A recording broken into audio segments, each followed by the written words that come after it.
पूतना अपने आप को यशोदा मैया की जो है बहन बता रही है, और भगवान आंख इसलिए बंद किए हैं, कह रहे हैं कि लग रहा है कि सबसे पहले शुभारंभ जो है मौसी से ही करना पड़ेगा।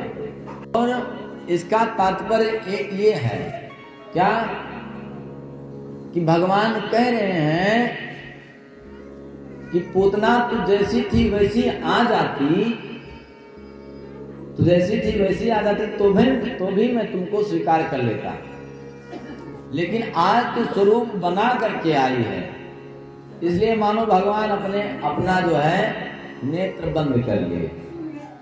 क्यों बंद कर लिए? जैसे रामावतार में जब भगवती जानकी जी लंका में रही, और लंका में जब रावण के ऊपर भगवान ने विजय श्री प्राप्त किया, भगवती जब आने लगी तो कहते हैं कि वहां पर श्री विभीषण जी ने माता से खूब विनय किया। क्या? माता, आप इतना दिन लंका में रही हो, लंका का एक भी अन्न आपने नहीं खाया है, एक भी अन्न नहीं खाया है, ना ही तो एक वस्त्र धारण किया है। माता, मैं आपको आपके पुत्र समान हूं, इसलिए माता हमारा एक भेंट स्वीकार करो। क्या? कि मेरा दिया हुआ वस्त्र आप धारण करके, नूतन वस्त्र, नया वस्त्र धारण करके भगवान के सामने जाओ। अब जब भगवती ने, भक्त ने इतना विनय किया तो भगवती ने उस वस्त्र को धारण कर लिया, और धारण करके जब भगवती राम जी के पास जब चली तो राम जी सामने खड़े थे, लेकिन राम जी ने अपना मुख फेर लिया। क्यों फेर लिया? इसका कारण यही है कि तू जैसे वन में आई थी वैसे ही रहती तो मैं तुमको स्वीकार कर लेता। आज तुमने नूतन वस्त्र धारण करके श्रृंगार किया है, इसलिए अब सबसे पहले अग्नि से भी श्रृंगार करो। इसलिए भगवान ने अग्नि परीक्षा ली माता की, यह अग्नि में स्नान करो तब हमारे पास आओ। और ये बात सब कोई जानता है कि भगवान राम जी ने भगवती सीता जी से कहा था, क्या? तुम पावक मह करहु निवासा, जब लग करहु निशाचर नासा, लक्ष्मण हूँ यह मरण न जाना, जो कछु चरित रचा भगवाना, तुम पावक मां। जब वन में भगवान आए तो उसी समय भगवान ने जानकी जी से कहा, क्या? कि हे भगवती, आप पावक में, अग्नि में जाकर के विश्राम कीजिए। तुम पावक मां करहु निवासा, आप अग्नि के पास में चले जाइए। क्यों? क्योंकि रावण में इतनी सामर्थ्यता नहीं कि वो आपके सामने आ सके और आपको छू सके। रावण आएगा, आपको छुएगा तो रावण जल करके भस्मीभूत हो जाएगा और मेरा लीला यहीं पर विराम हो जाएगा। इसलिए कहते हैं, लक्ष्मण हूँ यह मरण न जाना, जो कछु चरित रचा भगवाना। कहते हैं इस मर्म को श्री लखनलाल जी भी नहीं जानते हैं। लक्ष्मण हूँ या मर्म न जाना, ये मार्मिक प्रसंग है, कोई कोई जानता है, और संसार में भी शायद कोई कोई जानता हो ऐसे प्रसंगों को। इसलिए लोग भगवान के ऊपर भी लांछन लगा देते हैं। क्या? कि भगवान ने जानकी जी को छोड़ दिया, ऐसा ऐसा लांछन लगाते हैं। और जब तक भगवान कहते हैं कि राघवते भवे सीता रुक्मिणी कृष्ण जन्मनि, भगवान कहीं नहीं छोड़ते हैं भगवती को। भगवान ने अग्नि में जाने का आदेश दिया तो भगवती अग्नि में थी, अब लंका कौन जाएगा? तो कहते हैं कि एक शिखर पर जो है विद्यावती नाम की जो है कन्या नारायण को पाने के लिए जो है तपस्या कर रही थी। रावण कहीं से घूमते टहलते जा रहा था, रावण ने देखा उस युवती को, बड़ी सुंदर नारी है, तो कहा, क्या किया? कहा इसको हमारी लंका में होना चाहिए। तो उस कन्या के सामने जाकर के विनय किया कि हे प्रिय, तुम मेरे साथ पाणी ग्रहण करो अथवा हमारे लंका में चलो।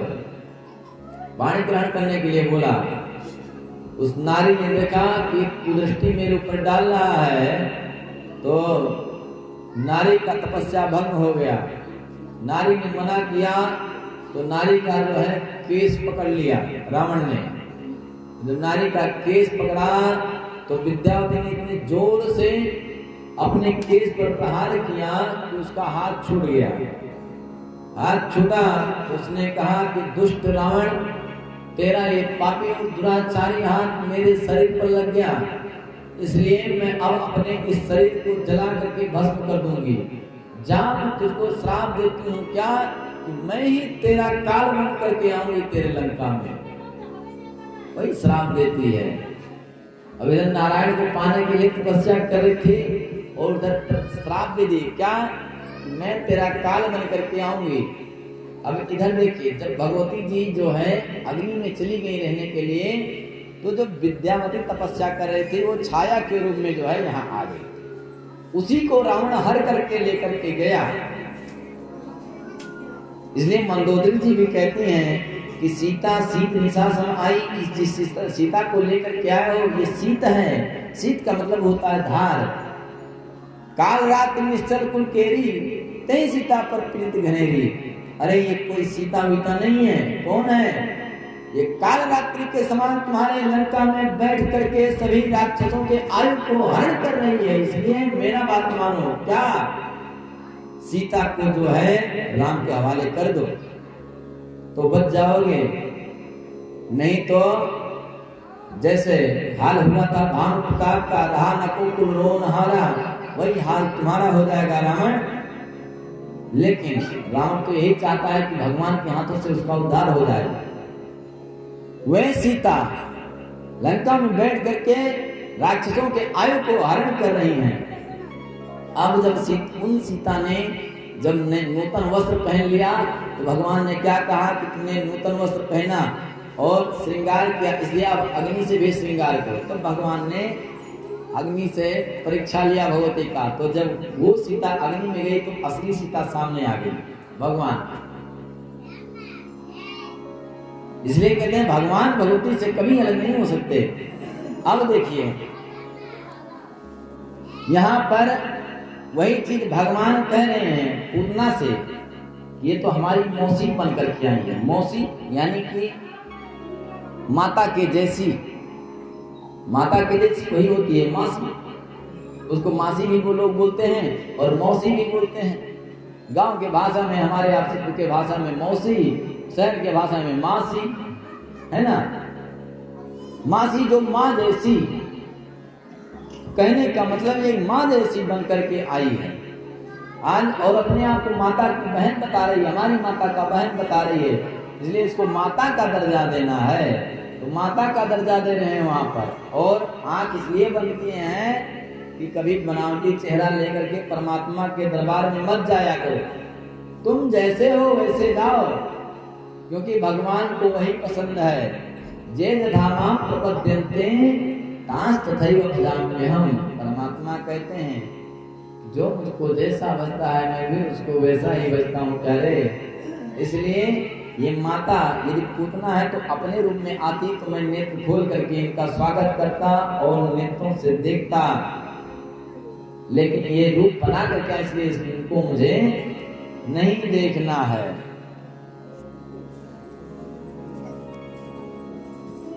भगवान को आशीर्वाद देने के लिए पूतना अपने हाथ में भगवान को उठाई। हाथ में जब भगवान को उठाई तो भगवान को जब देखती है तो एक साधारण से शिशु के रूप में भगवान जान करते हैं। बालकों का स्वभाव है, जब माता उठा करके गोद में बालकों को खिलाती है, हिलाती डुलाती है, तो बालक बड़ा जोर जोर से हंसता है। भगवान भी हंसने लगे। जब भगवान हंसे तो पूतना बोली कि हंस ले, अभी थोड़ी देर बाद तेरी मृत्यु हमारे हाथों से ही होगी, इसलिए जितना हंसना है हंस ले। और भगवान भी मन ही मन कह रहे हैं कि मौसी आई हो तो थोड़ी देर तुम भी जो है खेल कूद लो, उसके बाद में भी लीला समाप्त हो जाएगी।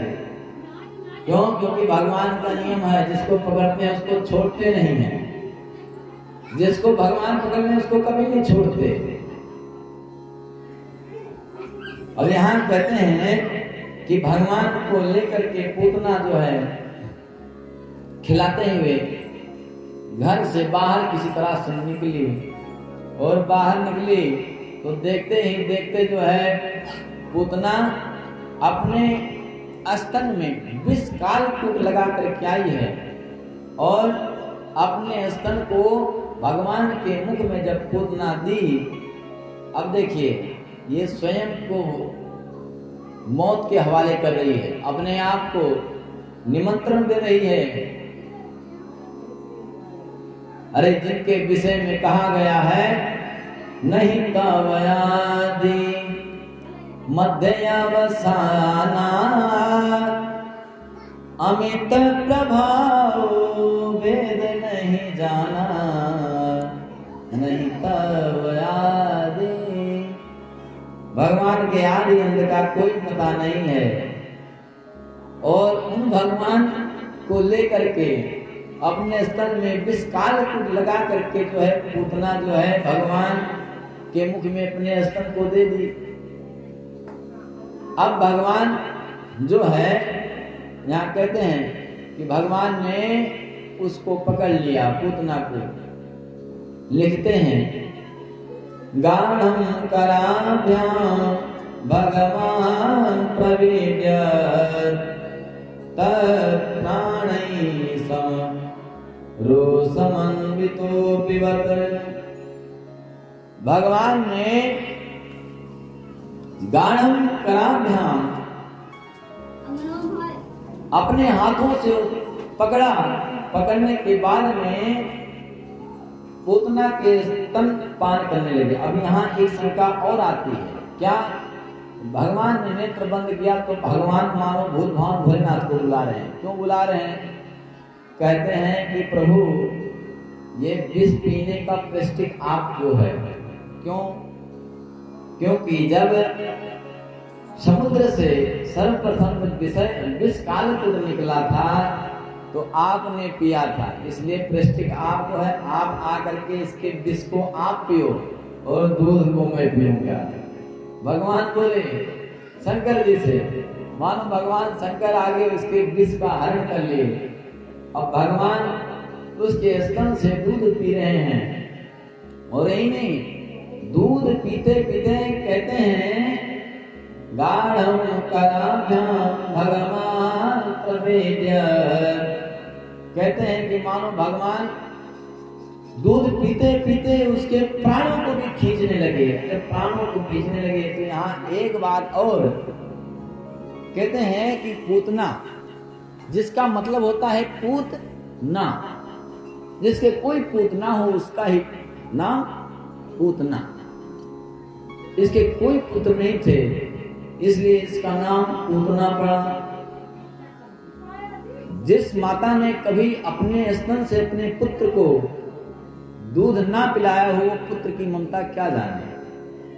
आज पूतना देखो राक्षसी है, लेकिन भगवान के मुख में अपने स्तन को जब उसने दिया दूध पान करने के लिए, तो उसके अंदर इतना ममता उमड़ पड़ा माई बाप कि कहती अभी तक मारने के लिए आई है, अभी तक मारने के लिए आई थी। लेकिन जैसे ही भगवान ने अपने होठों से उसके स्तन को लगाया, तैसे ही कहती है सामुंच मुंचाल मेते प्रभासिनी, कहती है मुच्चता मुच्चता छोड़ दे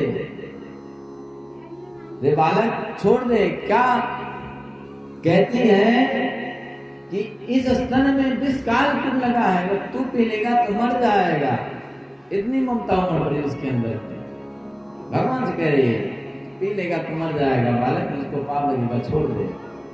भगवान से कहते हैं कि छोड़ दे छोड़ दे, मुच्चता मुच्चता में साथ छोड़ इसको, नहीं तो तू मर जाएगा। इतना ममता उमड़ पड़ा। लेकिन भगवान भी कहते हैं गाढ़ं कराभ्यां, मैं जल्दी पकड़ता नहीं किसी को देवी, इसलिए आज आपको पकड़ा हूं और मेरा नियम है कि मैं जब पकड़ लूं तो छोड़ता नहीं हूं, किसी कीमत पर नहीं छोड़ता, इसलिए आज छोड़ूंगा नहीं। उसके हृदय में इतनी प्रेरणा उठी कि वो अपने असली रूप में आ गई, और असली रूप में आ गई तो तुरंत उसकी राक्षसी प्रवृत्ति जागृत हो गई। तो सोची क्या कि अब इसको उड़ा करके लेकर के चलूंगी कंस के पास में, कंस के पास में लेकर के चलूंगी। अब जैसे लेकर के भगवान को उड़ी और अपने असली रूप में आई, कहते हैं कि इतना विशाल काय शरीर उसका कि देख करके पूरे ब्रजवासी जो है डर गए। 6 कोस लंबा 6 कोस चौड़ा, जितनी लंबी उतनी चौड़ी भी। अब ले करके उड़ी, अब भगवान उसके सीने पर बैठे हैं। हाँ,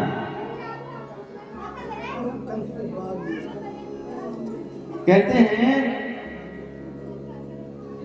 गभ्युति, कहते हैं 2 कोस को और 3 गभ्युति, अर्थात 6 कोस इतना भयंकर लेकर के जब भगवान को उड़ी तो भगवान ने सोचा क्या कि मामा ने हमारे लिए खूब बढ़िया जहाज भेज दिया है, हवाई जहाज, तो अब क्या करें, लाओ थोड़ी देर उड़ा लें इसको। भगवान बैठ गए उसके सीने पर, अब लेकर के चारों तरफ, ब्रज के चारों तरफ लेकर के उड़ रहे हैं भगवान। अब बीच में गड़बड़ हो गया। गड़बड़ क्या हुआ, पूतना उल्टी हो गई, अभी तक सीधा थी अब उल्टी हो गई, और जब पूतना उल्टी हो गई तो भगवान नीचे, फिर भी पकड़े हुए लटके हैं भगवान। और पूतना उल्टी हुई, जब चली कंस के तरफ, मथुरा की तरफ जब बढ़ी, भगवान ने सोचा कि अब गड़बड़ हो जाएगा, क्या कहीं ये नीचे भी अगर गिरी तो मैं दब जाऊंगा, तो क्या करें, तो अपना भार को बढ़ा करके पूतना को फिर से सीधा कर दिया। और सीधा किया तो सोचे कि ये वहां लेकर के जाए, इससे पहले ही इसको निष्पिंड कर दें, मतलब प्राण इसका जो है समाप्त कर दें। भगवान ने उसको परम गति प्रदान कर दी, उसके प्राण को खींच लिया। बोल पूतना उद्धार भगवान की। उसके प्राण को जब खींचा और पूतना जब पृथ्वी पर गिरी तो बड़े बड़े पेड़ और पौधे जो है जमीन में ही धस गए, कुछ फट करके किनारे हो गए, क्योंकि विशाल काय थी, 6 कोस लंबी चौड़ी। 1 कोस में कितना किलोमीटर होता है, 3, 6 कोस जोड़ लीजिए, 18 किलोमीटर। हाँ, अब अपने यहां से मान लीजिए डुमरियागंज समझ सकते हैं, है ना। इतनी लंबी, और जितनी लंबी उतनी ही चौड़ी, साथ साथ में उतनी ही चौड़ी। अब जब वो गिरेगी तो उसके सामने कोई पेड़ पौधा बचेगा क्या। अब पूतना गिरी, धाम से उसका निष्प्राण हो गया। भगवान ऊपर बैठे खेल रहे हैं। लोगों ने कहा कि भगवान देखो, इधर से श्रीनंद बाबा जी आ रहे थे, रास्ते में देखा कि पूतना पड़ी हुई है, मरी हुई पड़ी हुई है, विशाल का है पूतना, तो क्या किया जाए। नंद बाबा ने पूरे ग्रामवासियों को बुलाया, जाकर के सबसे पहले लल्ला को उठाया, सीढ़ी उढ़ी लगा करके लल्ला को उठाया, ले जा करके लल्ला को घर में भेजा। और इधर सभी लोगों को आदेश दिया, क्या आदेश ये दिया कि सब जितना कुल्हाड़ी कुदाल सब कुछ रखे हो लेकर के आओ, इसके शरीर को काट काट करके जो है चिता बनाओ, एक एक अंग को एक एक जगह रख करके जो है आग लगाओ, तब जलेगा। न जाने कितने जगह जो है उसकी चिताएं बनी एक साथ में। बताओ, जो 18 किलोमीटर इतना लंबी चौड़ी हो, उसकी चिता कितनी बन सकती है, लकड़ी कितने लग सकते हैं। 1-2 ट्रक में भी नहीं होगा, 1-2 ट्रक में तो उसका एक अंगुली भी नहीं जलेगा, है ना। अब कहते हैं कि जब उसका पार्थिव शरीर जब जला तो मानो पूरे वायुमंडल को, ब्रजमंडल को इतना सुगंधित कर रहा था, इतना सुगंधित कर रहा था कि सब देवता लोग आश्चर्य में पड़ गए, भाई ये सुगंध कहां से आ रहा है। इतना सुंदर सा सुगंध कि उसके सामने इत्र भी फेल, उसके सामने इत्र भी फेल। अब देखो, जिसके ऊपर भगवान का हाथ लग जाए उसके अंदर से कभी दुर्गंध आ सकता है क्या? नहीं आ सकता। और दूसरी बात ये,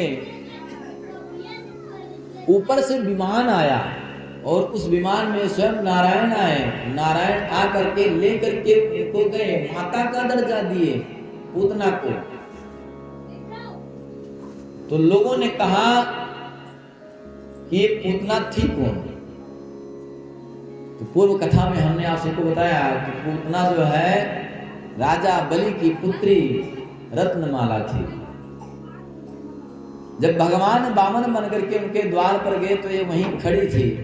भगवान के वामन रूप को देख करके इतनी मोहित हुई कि सोची कि यदि ये वामन मेरा पुत्र होता तो इसको खूब लाड प्यार करती और अपना स्तन पान कराती। भगवान ने वहीं पर स्वीकार कर लिया, तथास्तु कह दिया। लेकिन जब भगवान अपना विराट रूप धारण करके पूरे स्वर्ग आकाश पाताल को जब एक ही चरण में नाप लिया और बलि जब लज्जित हो गए तो फिर से सोची क्या, यदि मेरे पुत्र में आएगा भी तो मैं इसको अपने स्तन में विष कालकूट लगा करके इसको पिला देती, ये मर जाता।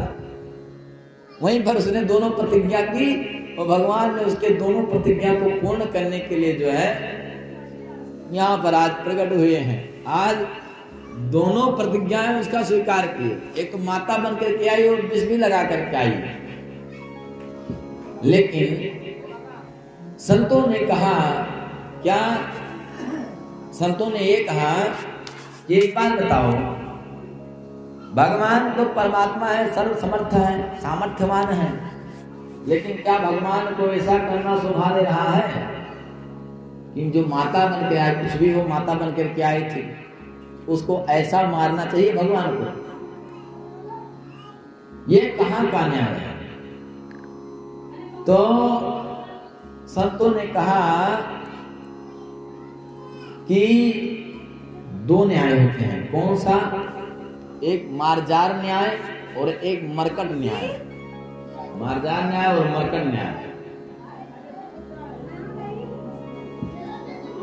तो मार्जार क्या है? तो कहा मार्जार जो है बिल्ली है और मरकट बंदर है। देखो, मनुष्य जो है, मनुष्य के साथ में मरकट जैसा न्याय होता है। क्यों? कहा कि जो बंदर होता है और जो बंदर का शिशु होता है, बालक होता है, बंदर का जो बालक होता है वो बचपन से ही जो है बंदर के बाल को पकड़ लेता है ना? बंदर के बाल को पकड़ लेता है और माता इधर उधर घूमती है। एक दो दिन बाद जो है माता धीरे धीरे जो है एक घर से दूसरे घर पर कूदती है, दूसरे घर से तीसरे घर पर कूदती है। फिर 2 दिन बीता तो 2 दिन के बाद में क्या होता है कि माता एक डाल से दूसरे डाल पर कूदती है और बालक पकड़ा रहता है। बालक को कोई दिक्कत नहीं होता है ना? बालक पकड़ करके रखता है। अब ऐसी अवस्था में यदि माता एक डाल से दूसरे डाल पर जब कूद रही हो और बालक छूट जाए, गिर जाए और बालक मर जाए या बालक को चोट आ जाए तो इसमें माता की कोई गलती नहीं है। क्यों? क्योंकि वो बंदर का जो बच्चा है अपने आप में सामर्थ्यवान बन रहा है, अपने आप में हम है, अपने आप में हम है। पैरा में पकड़ा रहा होगा, मुझको कुछ नहीं होगा। और माता उसी के सहारे एक डाल से दूसरे डाल पर कूद रही है। बालक गिर गया तो उसमें माता की क्या गलती है? कोई गलती नहीं है ना? तो वही गति मनुष्यों की है। हम आप सभी मनुष्य हैं, हम आप सभी को भगवान को कब तक पकड़े रहेंगे, कब छोड़ देंगे कोई पता नहीं है ना? कब छोड़ देंगे कोई पता नहीं, कब हमारी दुर्गति हो जाए कोई पता नहीं। ठीक उसी प्रकार से परमात्मा कहते हैं कि यदि माता के हाथ से वो गिरा होता तो माता की गलती हुई होती, लेकिन उसमें माता की गलती नहीं है। अब देखो यहां पर दूसरा न्याय के विषय में बताते हैं, कहते हैं मार्जार न्याय। मार्जार मतलब बिल्ली। बिल्ली जो है अपने बच्चे को अपने मुख में रख करके एक चौखट से 7 चौखट तक चली जाती है, लेकिन बच्चे को थोड़ा सा खिंचोड़ भी नहीं लगता है, थोड़ा सा चिन्ह भी नहीं लगता है ना। और बच्चा गिरता भी नहीं है, क्यों? क्योंकि माता स्वयं में पकड़ रखी है। अब ऐसे में एक बालक गिरेगा तो माता की गलती हो जाएगी, इसलिए माता पकड़ रखी है तो माता गिरने नहीं देगी। और एक बात और, जिस दांत से वो अपने बच्चे को उठा रखी है उसी दांत से वो चूहों को भी पकड़ती है, और एक बार चूहे को पकड़ ले तो उसका राम नाम सत्य कर देती है। इसलिए भगवान जो है इसके साथ में पूतना के साथ में मार्जार न्याय किए हैं। और मार्जार न्याय यही बिल्ली के जैसा, भगवान कहते हैं मैं पकड़ता नहीं और पकड़ लूंगा तो छोड़ूंगा नहीं, इसलिए भगवान ने मार्जार न्याय किया और पूतना का उद्धार किया। बोल पूतना उद्धार भगवान की जय।